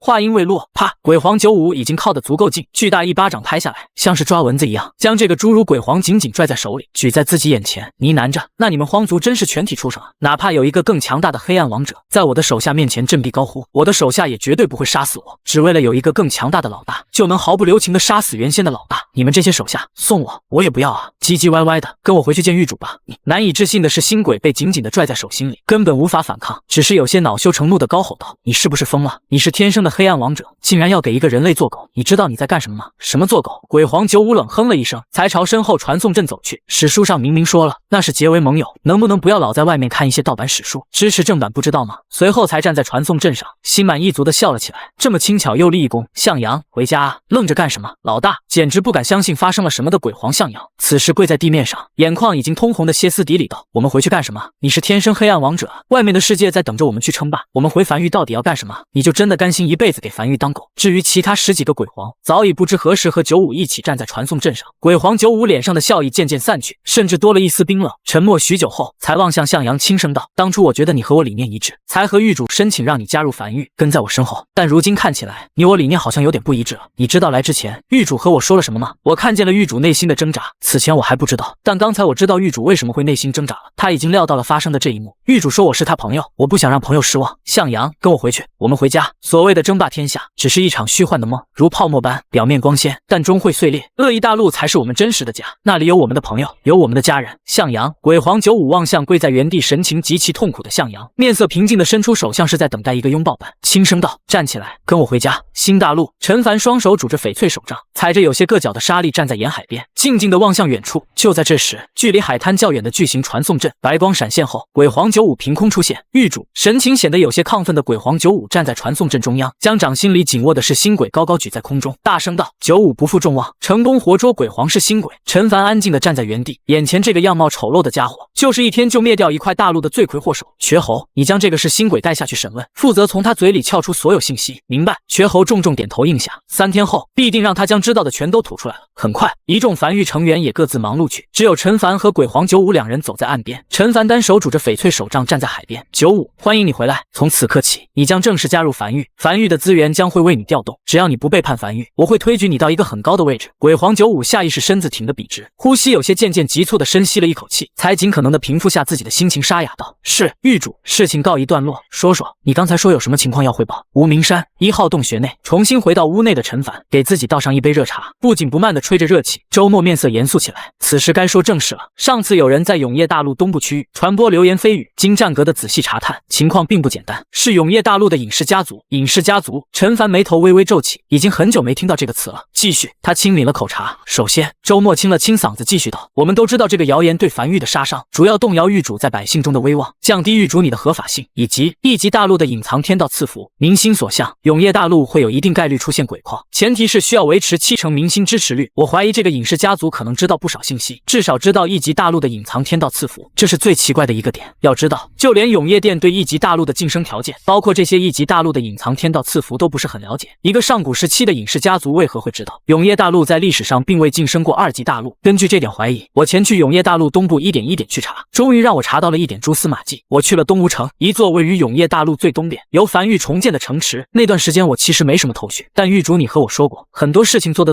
就有头绪了，我就将自己想成一个来务工找活干的人。渐渐的，我发现，在旁边一个村落有几百家农户，习惯用左手吃饭，也就是左撇子。左撇子并不少见，但几百家农户全是左撇子就有点少见了。以及你在路上叫他们，他们绝对不会回头，不管声音多大，他们就是不回。我曾经试探过，假意和路人起了纷争，这个镇上的农户无一人回头。周末深吸了一口气后认真道：狱主，你仔细想想，这还算人吗？有那么一瞬间，我甚至以为他们是伪人鬼，最后才发现必须叫他们名字，他们才会回头。至此，我已经感觉情况不太对了。而且，一个比永业殿还知道更多消息的隐士家族，一直潜伏在永业大陆，其目的是什么？可诛。陈凡点了点头，眼睛眯起，思考片刻后，他起身轻声道：你即刻起身回到那片区域，这件事的事态很紧急，很有可能牵扯着一些上古时代的隐秘，不要有任何轻举妄动。从现在起，你拥有时刻调动通天柱的权利，若在过程中发现有任何不对，可随时启动通天柱轰炸那个村落。能潜伏这么久的隐士家族，不是很好对付的。陈凡低头望向永业大陆鬼皮地图上的那个村落，不要打草惊蛇，我们要一网打尽。是。周末下去了。陈凡脸上再无丝毫笑意。永业大陆好像比他想的更复杂一点。他从怀里掏出问天铃，据说永业大陆是后来改的名字，以前是什么名字？很快，问天铃微微作响。据天地记载，永业大陆共存在37301年，于第37300年，在梵域的带领下晋升至2级大陆，于数千年前从天谴大陆更名为永业大陆。天谴大陆，陈凡渐渐沉默下来。从这4个字，大概就能知道永业大陆以前的处境。雷雨海域可能真的不是保护，而是囚禁。谁的手笔？寻常大陆天道。种族天道肯定没这能耐，是总天道。总天道为何要囚禁永业大陆？永业大陆上又究竟有什么是值得被囚禁的？他自认对永业大陆已经足够了解了，并不觉得永业大陆上有什么值得被囚禁的东西。而且，既然是总天道要囚禁永业大陆，为何又要允许永业大陆晋升至2级大陆？也没其他针对。雷雨海域是什么时候消失的？是在梵域探索到了第一个稀有岛屿崎岖岛的时候。可当时天空中明明浮现出数个由云朵组成的大字，永业大陆已突破封锁，寻到一处稀有岛屿，保护解除。清清楚楚的写的保护解除，究竟是保护还是囚禁？呼，陈凡轻呼了一口气，合上手里的鬼皮地图，具体什么情况，只待等瘸猴那边审问出具体消息来。他从怀里掏出传音符，催了催瘸猴后，才大步朝参谋阁走去。无名山参谋阁内，万岁见陈凡走来，急忙上前汇报道：绝望大陆上已再无幸存者。无一幸免。虽暂时还未死亡，但这个过程是不可逆的，哪怕现在杀死是新鬼，他们也是必死的。陈凡抬头看了眼万岁，拍了拍万岁肩膀，朝外走去。没事，时间也不早了，忙完早点收工。3日后，周末此时已经化作一个前来务工的普通老百姓，挥舞着手里的锄头，开采着眼前这座鬼矿。永业大陆上有不少待开采的鬼矿，当地附近城池会召集人手，这也是流动务工人员最喜欢的工作。只是他此次的真实目的是调查之前东部传出的针对狱主的谣言，而此时他所在的这座鬼矿恰好就在准备调查的古怪村落附近。周末直起身子，擦拭着额头上的汗水，余光不经意地扫了眼附近几人，都是左撇子，此时正在忙碌，看起来和正常人没有任何区别。但奇怪的是，原本他身边是古怪村落和其他地方的人混在一起开采鬼矿的，但不知何时，他身边开采的人已经全是古怪村落的人，其他务工成员都在其他区域，距离他也就几十米的距离。只是他总觉得自己有些隐隐听不到几十米外的声音了，像是被隔绝在了此处一样。爷们，贵姓？就在这时，其中村落里的一个中年男人走至他身边，一边抡起锄头开采鬼矿，一边像是漫不经心的搭话：“张大毛。”周末内心暗自升起一丝警惕，但脸上还是一副憨厚的样子。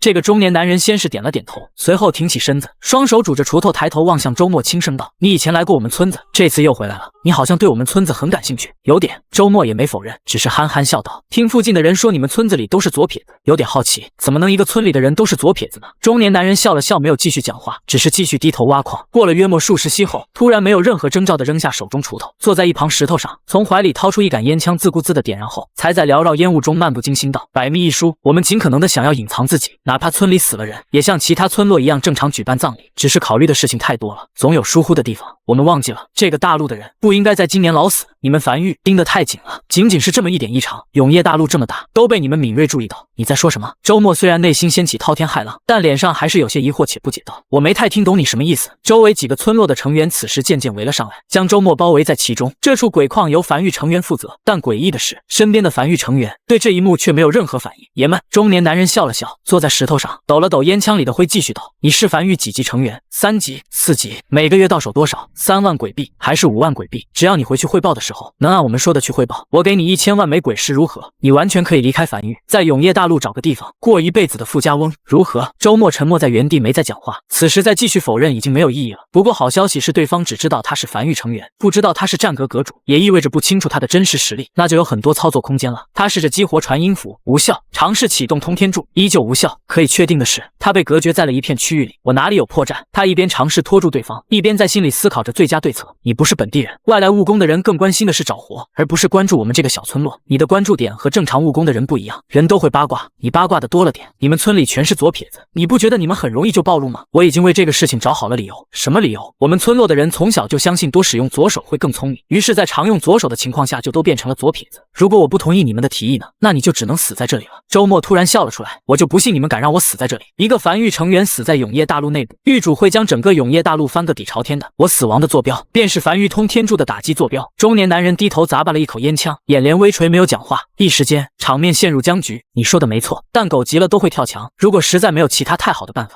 我们也只能让你死在这里，然后连夜跑路了。你们跑得出去吗？周末眼睛微微眯起，任何离开这座大陆的交通工具都完全在繁育的操控中。民间没有，你们和繁育的恩怨并不多，仅仅是散播谣言。现在告诉我，你们是谁？你们为何要散播谣言和繁育作对？中年男人没有第一时间回话，只是自顾自地继续咂巴着烟嘴，片刻后才缓缓出声：谣言不是我们传的，有蠢人。而且你们繁育之所以能这么轻易地抓到传播谣言的所有人，是我们在背后点炮。我们已经尽可能地和对方切割关系，好让你们繁育中断了。我不清楚你们繁育为什么会一直抓着这件事不放，我们并无和繁育为敌的想法。如果可以的话，我真不想你死在这里，但你现在让我有些为难。你真的不愿意拿一笔鬼石，然后回去交差吗？我可以加码，你说个数。大胆开口。然而没等周末回话，中年男人突然像是感应到什么一般，面色微变。该死，那家伙等不及了，我们得准备跑路了，也祝你好运。说罢，这个中年男人快速转身朝远处走去，身旁几个村落的村民也紧跟其后，大步朝远处走去。周末任凭几人远去，并未阻拦。他此时眼睛正直勾勾地盯着从远处走来的一个怪物，他从这个怪物身上感受到了前所未有的压迫感。鬼矿内的其他务工成员没有任何反应，像是根本没看见这一幕。他深吸了一口气，再次尝试激活传音符，依旧失败，随后才缓缓闭上双眼。再次睁开双眼时，手里已凭空浮现出一柄重剑，战意从胸膛不断涌出。这些年的努力修炼，终于有了用武之地。是啊，在建筑无法使用的时候，个人实力才是最最大的底牌。